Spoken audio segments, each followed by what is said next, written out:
So there are a lot of genocides going on right now. There are at least 20 genocides actively ongoing as we speak, and that is just the ones that we know about. I was going to do a series on the history of anarchism, and I still want to do that, but before I do that, I feel like this is a more important topic, is to go over all the genocides that's going on, who's committing them, and why they're doing it. In each video, I'll talk about multiple genocides and I'll give a very brief rundown of what's going on there. But first, I want to go through the list of what genocides are actually going on so that if you want to do your own research, you can. And before I go through this list, I want to point out that I am not an expert on any of these genocides. I am just trying to educate myself. I knew a lot of these genocides were going on, but I also didn't know a lot of these genocides were going on in the first place. But as always, I'm going to do my research before I actually talk about each specific genocide. Alright, so I'm going to go through the list. I'm going to go through it in order of when they started.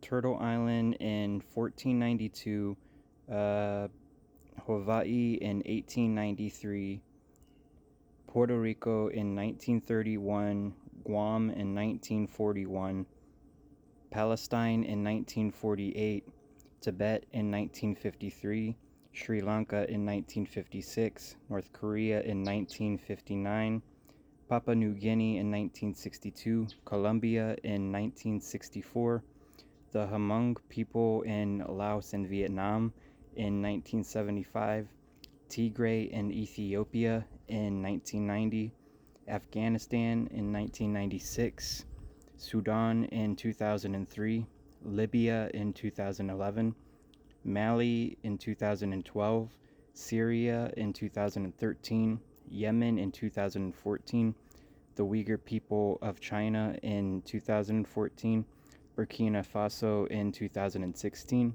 the Cameroon people in 2016, Myanmar in 2016, Ukraine in 2022,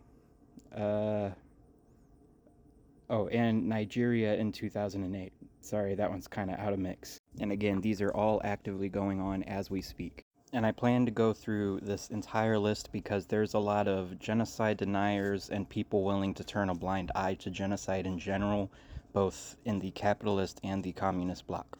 Especially here in America, where everyone likes to play sports politics and go with better of two evil ideology. Alright, I'm going to start with Palestine, which started in 1948. And again, these are going to be very brief rundowns because there's a lot to get through. But the Palestinian Genocide started in 1948 with something called the Nakba, in which European Zionists were fleeing the Nazis and they fled to Palestine and committed a bunch of massacres to seize land and to form the settler colonial project of Israel. During the Nakba, thousands of Palestinians were killed, and every year since, there have been Palestinians that have been killed by both Israeli settlers and the IOF, which is the Israeli Defense Forces. But as the Palestinians got pushed out, rebel groups started forming to rebel against the settler colonial project of Israel, namely Hamas, Hezbollah, and the Houthi. In 2023, the Gazan Holocaust started because Hamas managed to break through the Israeli defenses, attacked a military base that was based around surveillance, and took a bunch of military personnel hostage, as well as some civilians, but their primary target was military personnel. A lot of Israeli civilians were killed that day. Some of them were by Hamas, but a majority of them were killed by the IOF. This was because the Israeli government initiated the Hannibal Directive, which is basically kill civilians so that they can't be kidnapped. Since 2003, Gaza has experienced endless bombings and massacres by the hands of the IOF. Through various ceasefires, the hostages have been returned, and I put ceasefire in quotes because Israel has never once honored a single ceasefire. And these ceasefires were no different. The bullets never stopped flying, the bombs never stopped dropping. When it comes to Israel, a ceasefire means you cease, we fire. Today, it is estimated that there has been around 680,000 casualties in the Gazan Holocaust so far. And 63 nations have been found to be complicit in helping Israel commit the Gazan Holocaust. This list contains both capitalist nations and communist nations. And this goes for anything from giving financial or military aid to giving political cover.